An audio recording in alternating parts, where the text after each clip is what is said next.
Hello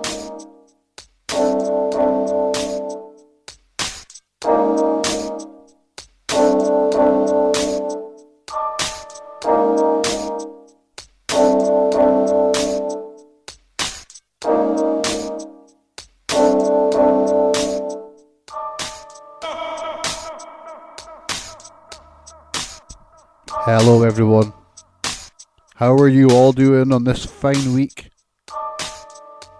Of course it's January. We're in the grim period of the year, everyone, but thankfully we are working through it, we're getting through it. We are working through this grimness. Let's turn that down a bit. Of course, you're listening to the World of Trash podcast with me, Stevie. I am your host. We're looking through the world of British current affairs and just things that just interest me. I like interesting topics. Topics we can really get our teeth into. Whether it be government, corruption, idiots in power, propaganda, or today, UFOs. Yep, I'm going there. I'm doing a podcast about UFOs. It's going to be cool, hopefully. This is actually a complete gamble. So, the theme for today's show is that I have found some files on the CIA website and I'm going to read them. But before I go into that, let's do the bit that I'm supposed to do, which is my plugs. You can, of course, subscribe to the podcast. You can find this on iTunes. You're already listening, so you've half the battle's done. Just make sure you keep coming back and listening. That'd be great. You can follow me on Twitter at Stevie C. Smith. I love Twitter banter, so if you want to come at me with anything, come at me. If you want to chat politics, chat Brexit, chat anything, hit me up on Twitter. As I said, at Stevie C. Smith. And I will reply. Because, as I said, I'm a bit of a Twitter junkie. I cannot deny that. At the moment, I need your help, people. If you're listening to this, then, I don't know, you maybe don't know, I've made videos in the past. I've had a YouTube channel that I put a lot of work into. But I never really focused on trying to get subscribers or anything like that. Until today. YouTube has changed the rules on monetization. Now, it's not about money because I don't make anything from the channel. This is about popping up in search. Full searches on YouTube. If your monetization is removed, that means you've got less chance of your video being seen by people because there's no adverts on it, and YouTube don't want people watching videos that don't have adverts because they don't make money from that click. So please, I'm going to put a link in the description, in the information bit, whatever you want to call it. Please subscribe to my channel. I literally just need 1,000 subscribers and I've already got 500, so I'm halfway there. And what I'm going to do is I'll start uploading these shows to my YouTube channel. At the moment they've been syndicating through the World of Trash channel, which is all good, but no one sees that. So I will make sure that they get uploaded to the Imagine Stevie channel, which is my channel that's got all my best stuff on it. And I'll be uploading the documentary I made in December, Hidden Underground. I'll also upload some more things that I've been working on, mainly based around politics and stuff. But yeah, please, send me your energy. Give me a subscription. That would be so awesome. And, of course, if you want to help support the podcast, because I do this for free. It's free, but things have got to be paid for. So, I've got t-shirts. I've got stickers. You can head on over to my Redbubble site. Literally, one t-shirt pays for everything for a month. It's that cool. So, one t-shirt or even just a few stickers, it helps me keep this up and running with no stress, so I can do this, work on gaining my media degree, and hopefully one day do this professionally and get paid and give you all the information that is being hidden from the media or hidden from the internet. Which is what brings me around to today's topic. As I said, we are doing UFOs. So, where am I getting my information for UFOs, you may ask? Stevie, where's this information coming from? Why are you talking about UFOs? Is this a conspiracy podcast? Well, no, it is not a conspiracy podcast. This just interests me. So, in December, when I initially meant to record this, I was just doing my usual, wasting time, procrastinating on the internet. And I found out that the CIA uploaded loads of files about UFOs from their archives. awesome, I thought. I was like, yeah, I'm going to go and look at that. I've never seen these. So I went to the CIA website, and to my dismay, they were gone. All gone. You could not view them. They're not there to be seen. So I was thinking, what the hell? Where have they gone? Why have they taken them down? That's poor show, CIA. Who would have thought the CIA would try and hide things? But me, being who I am, the tenacious little bugger, I was like, you know what? I'm not taking this line down. I want to see these damn files. So, here's a trick for you all, right? If you go on a website and a file's disappeared or a page is not found, go to a site called Wayback Engine. And what that'll do is that'll show you historical versions of the site. Or you can just use Google to do the same sort of thing. If a page is gone from the internet and you know the page it's linked from, you can put that page link into Google. I'll try and keep this tech free. Put the link into Google and search for the link. Now, when Google finds it, you'll notice that to the right of it, there'll be a little link. And the little link will say, cached version. Do you want to view the cached version of the page? And this is what you should do. So what I done was I put the link for the page where all these files were gone from. And I looked at the cached version. And wouldn't you believe, not only did the links pop up, but actually it gave me access to the files. So the files were still on the CIA servers, and they still are now. They're just hidden because they've removed the main page. Awesome, I thought. So I downloaded a load of them. And for today's show, I have picked 4 of these documents completely at random. Now, I've not read these yet, anything like that. I'm totally winging it. This is a massive gamble. This could go really wrong, or it could be cool. I mean, I'm going to have to read, so bear with me, because Stevie, the king of dyslexia, is going to have to read. So this could be painful for me, but otherwise entertaining. So yeah, I've got these 4 documents that I've procured from the CIA's website. So they are hidden. This is, like, the name is not a clickbait name. These files are hidden on the CIA's website. They don't want people to see them, but you can if you've got the tenaciousness and ability to get around their silly web systems. So we're going to have a little read through them. We're just going to have a little look at them. We're going to read through them, and we'll have a little chat about them. But I mean, the UFO topic, before I get to that, it's a topic I've always thought is really cool. I love the thought that there's UFOs, that we're not alone. That, I mean, to think there's nothing else in the universe is just supremely arrogant, I always think. It's just like, man, Earth is not the centre of the universe. And the universe is, like, infinitely big. It's finite in size, but it's infinitely growing. So there's no way that we're the only things on this Earth, in this universe, that has got a bit of brains and some intelligence. I'm not buying that. Whether they come to Earth now is a different story. Like Roswell, for instance. I don't think UFOs came to Roswell. I think that's just bunk. But you never know. I mean, for years, I thought all the stories about these high-class, high-level paedophile rings within the BBC and stuff like that, I mean, those rumours were going about for decades, and no one believed them. I didn't believe them, but then they came true. Other things have came true, so you never know. Roswell maybe did happen, but I don't think it happened. I think if UFOs have ever came to Earth, it's most likely at a time before our history began, or at the very start of human history, like when the Mayans were on the go, and all that sort of stuff, and that really, really old time period. And the Egyptians, they've all got, in their paintings and in their media they created back then, they've always depicted beings coming from the sky and things like that. And I mean, look at the concept of God. It's a big thing that lives in the sky everywhere. Where did these ideas come from? Where did the idea of things coming from the sky come from? That is what interests me in UFOs. So it's like, well, what planted the seed that there can be things flying in the air with sentient beings in it? You get what I'm saying? I'm leaving a bit of air there. A little bit of space, should I say.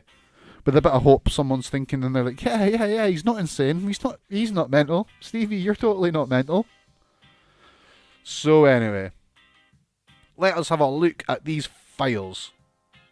The first file we're going to look at says a German scientist's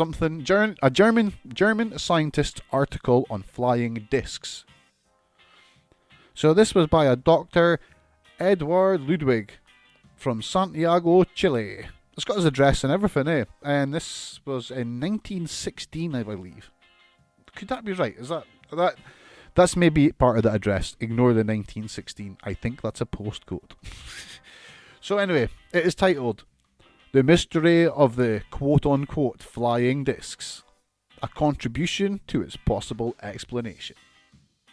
So let's read into this. Through the continuously reappearing reports on the appearance of new, mysterious aircraft of unknown construction should be considered with severe skepticism as the result of a sort of mass hypnosis. Nevertheless, some of the detailed and coinciding accounts of technically trained observers deserve attention and permit one to draw conclusions as to the probable classification of these new aircrafts. Interesting. So, here's a doctor flat out saying that this is what you would know as like a psyop, perception control, perception management. He's saying it's a sort of, well, people are being trolled, but on a mass level, to believe that these UFOs exist. And that's quite interesting because I was watching an Adam Curtis documentary, as I do a lot, and he talks about this as well, about how it's a really hard concept to try and get around.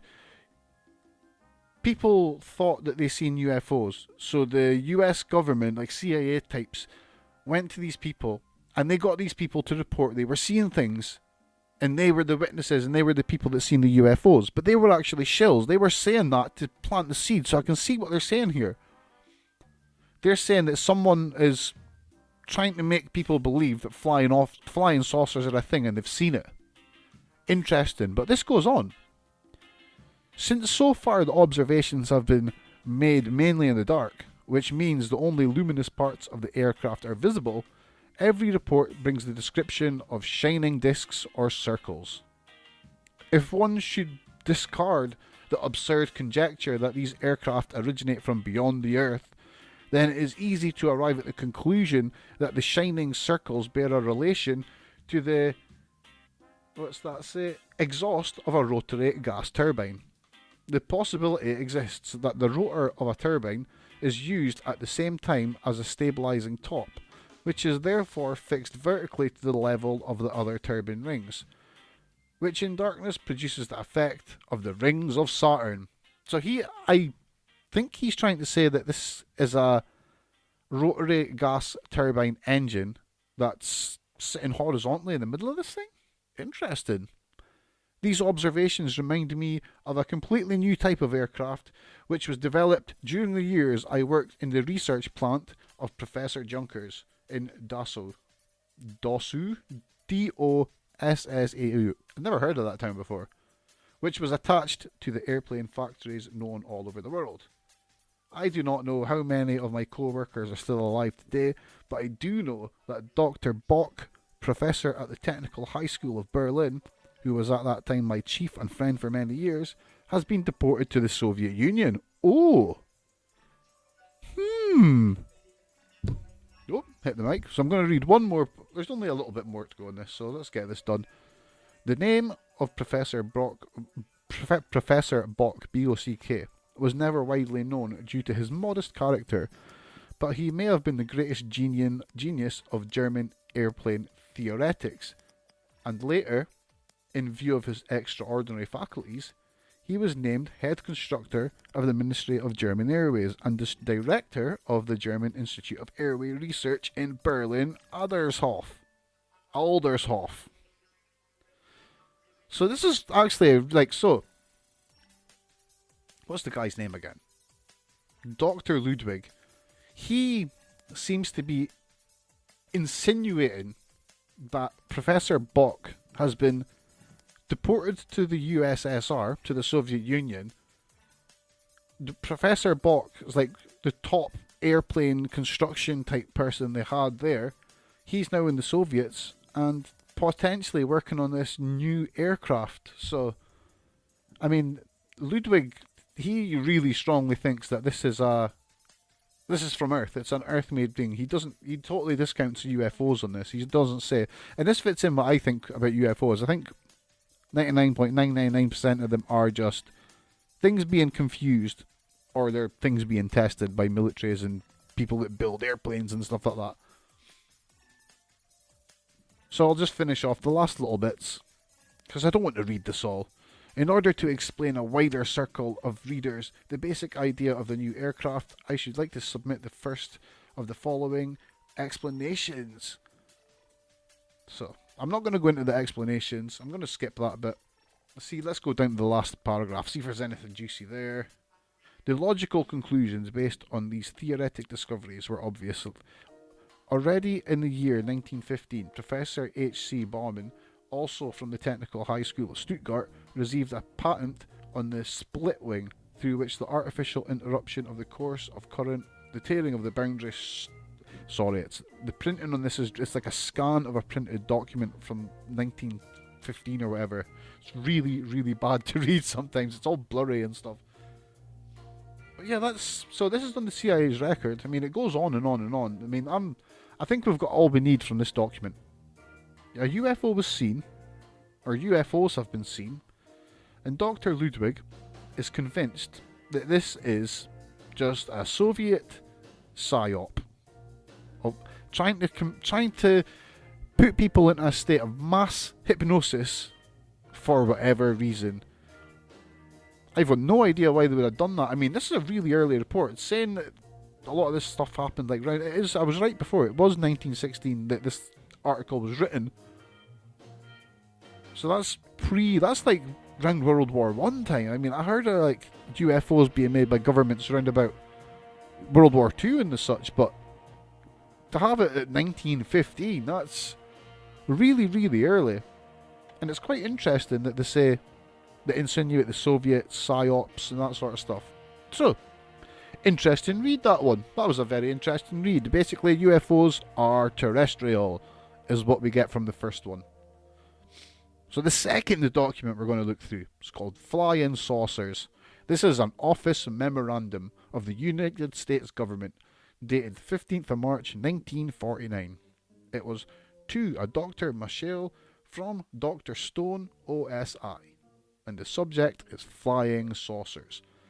So this guy's wrote a list, and he's also sketched a diagram with a trajectory, which is interesting. Oh, no, this is a graph with number of sightings. Ooh. This looks like we've got some juicy information in this one. Let's get to it. So, number 1. A rapid perusal of your documents leaves one confused and inclined to suppiness. I've never heard that word before. 2. The following considerations. I just tripped over that word so painfully. The following considerations seem not to have been included in the survey. A. No suggestion is noted that there is a possibility that many of the objects may be free meteorological. Why can I not speak today? What the hell's happening? Meteorological. I love watching weather. I can normally say this word super easy, but basically weather balloons. No suggestion has been made that it is weather balloons. B. If a tame, it says tame here, I don't know why. If a tame flying saucer is to be involved, it is extremely unlikely they be found over US because, and there's, so here we go. A. 1. US developments would be closely coordinated with the US Air Force or commercial designers. 2. Foreign aircraft development would hardly be tested at such a range from home areas, even if fuel could be supplied. 3. Guided aircraft at a range of several thousand miles are beyond any known capability, including ours. So that's reasons why this guy thinks that they're not, that they shouldn't be found over the US because no one's got that much fuel. That's a pretty muted, pretty tunnel-visioned view on that situation there, myopic. So, what is the psychological probability that any object seen briefly against zero background will be circular or oval in appearance? It's a very good point. If you look at, even in a plane, if a plane's far away, you'll just see a blob, no matter what shape it is. And lastly, he says, or he asks, has anyone commented on the curious time distribution of the observations? So, we have got a graph here, and we've got up the left hand side, we've got the numbers 5, 10, 15, 20, 25, 30, and that represents the number of sightings. Along the bottom, we've got months. It goes from December to January. So if you look at this little chart, we can see that from December that year to May that year, everything's under 5. It looks like there's maybe 1 or 2 sightings per month. Then in July, it rocketed right up to around about 20, 25. And by July, it is literally off the chart. It is past 30 sightings, and then it just comes down a little bit in August. By August, it goes back down to 10 sightings, and then it kind of sits around there before coming to December, January, where it starts going up again to 25 sightings per month. Interesting. So it seems like there was a definite thing happened between May and September of that year. Something definitely happened. I mean, there was an event. You can see it on just with the amount of sightings that was seen. Is there any midsummer madness involved? Any asteroids prominent in that season? Now that is a very good question, because that is something I constantly think is reported, and people see big meteorites and big fireballs coming from the sky, and they think it's a UFO, but it's not. It's natural. So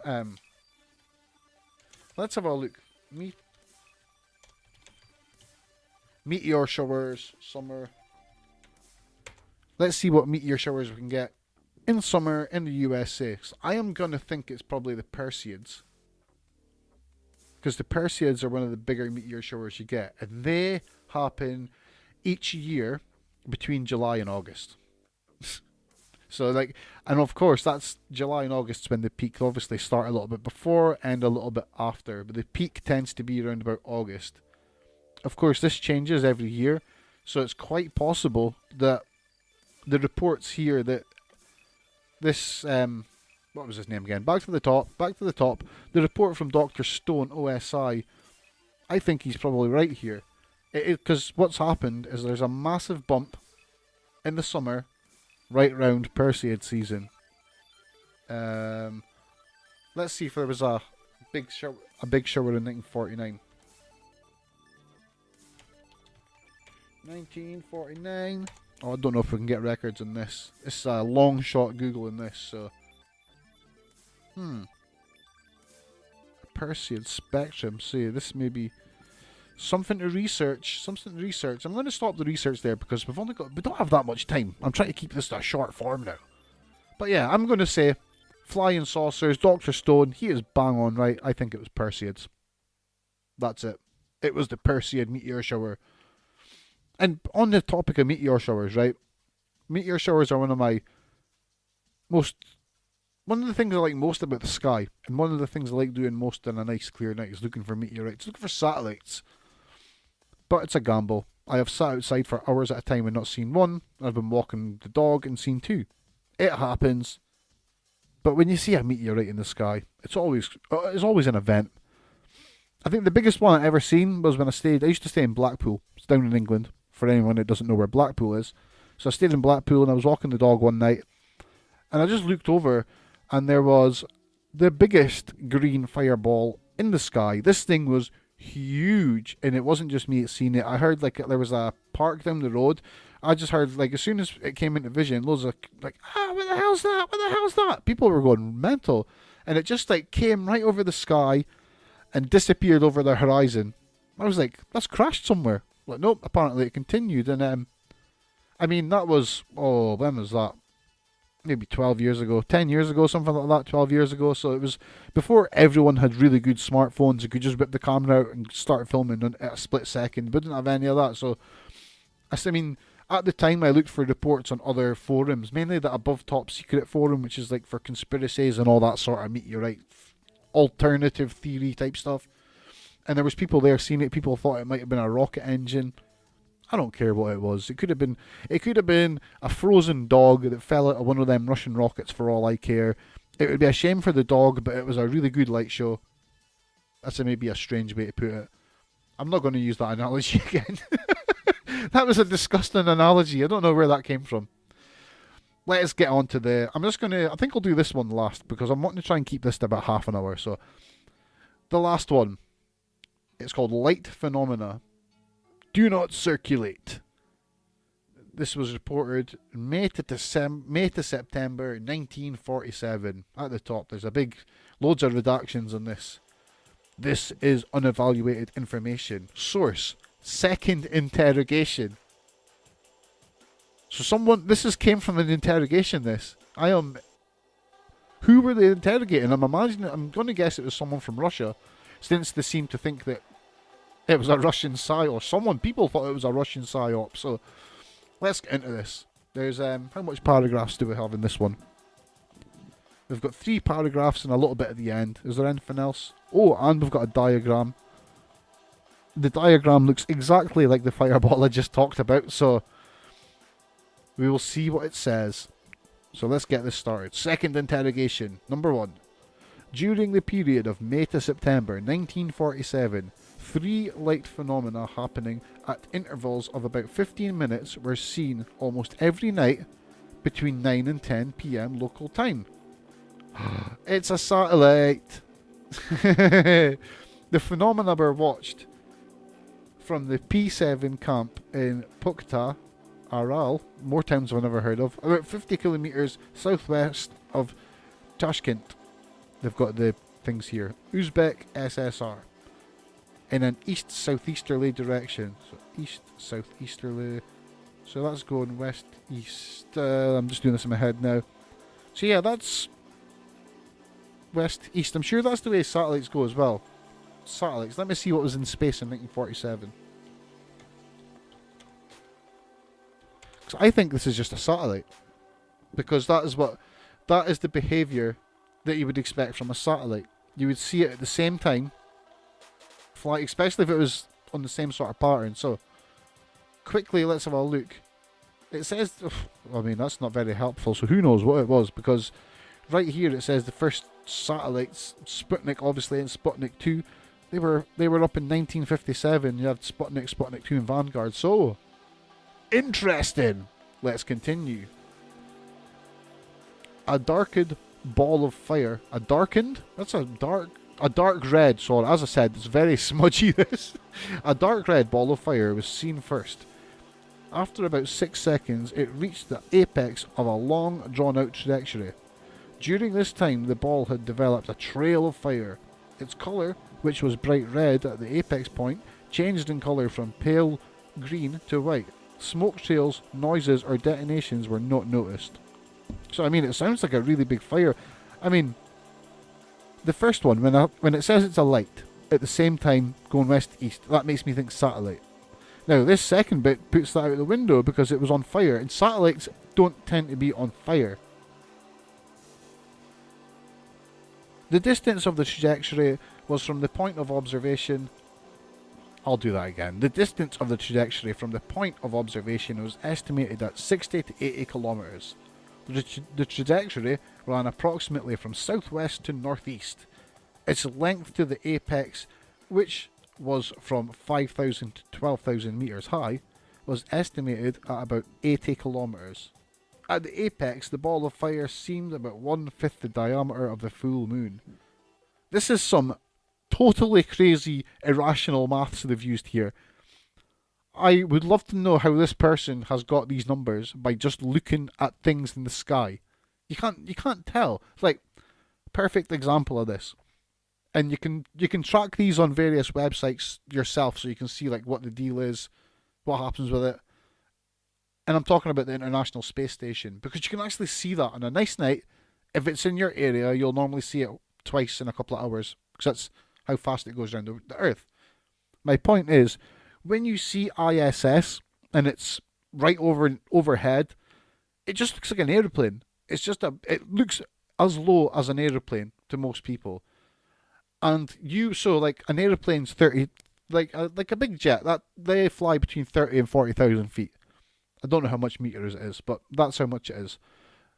That's nowhere near as high as ISS, because that's up at like 127 miles. So the point is, you can't judge meters, like distances the way this person's judged distances. It's just irrational because you've got no way of telling how high or low a light is. If you've got a really bright light up at 200 miles and it's bigger than a normal light, then you're going to think that's lower. You're going to think that's the airplane height. So it's a very, very strange mass they've used in this one. Where's my music gone? Well, apparently we don't have music now. Music stopped. Oh, here we go. So this is a strange one, this. This is a really interesting one. Field comment at the bottom. The measurements stated with respect to the trajectory must be received with reserve. Ha! No shit! It must be considered that neither the discharge nor the noise developed by the projectile were heard. For trajectory of phenomena, see Annex. Washington comment. This is a re-interrogation of the informant of SO-49149X. So this information actually came from someone that was interrogated, which is pretty. I mean, it's crazy that we get to read this stuff. So this was approved for release the 6th of March 78. And lastly, we've got the trajectory here. So I'm looking at side on. It's side on. If I can, I'll see if I can take pictures of these and put them up along with the podcast. I'll see what I can do with that. But it's got the trajectory of the fireball. And like I was saying before, this is exactly the sort of trajectory I seen when I seen that fireball in Blackpool. It came up from the horizon, overhead, and disappeared over the horizon. And it was really cool. And it looked like this, although the one I seen was bright green, which I believe's called, I'm not Googling this just now, I believe it's a bolide or something like that, and they're green because of the metals that are inside it. But, I mean, let's look back at this fact. This one's really interesting. This is asking more questions than Foundation X. This is some pretty cool stuff. Which I heard about Foundation X yesterday for the first time. Blew my mind. So 3 light phenomena that happened at intervals of 15 minutes. Every night between 9 and 10 p.m. local time. And this was in the Soviet... Well, it was in Uzbekistan? Uzbek SSR. So, could this have been the Russians just testing rockets? Because if they were testing rockets, this is exactly what would happen. And it would make sense that they would be doing it at the same time every night. Because maybe that's just their schedule. I mean, it's like a darkened ball of fire was seen first.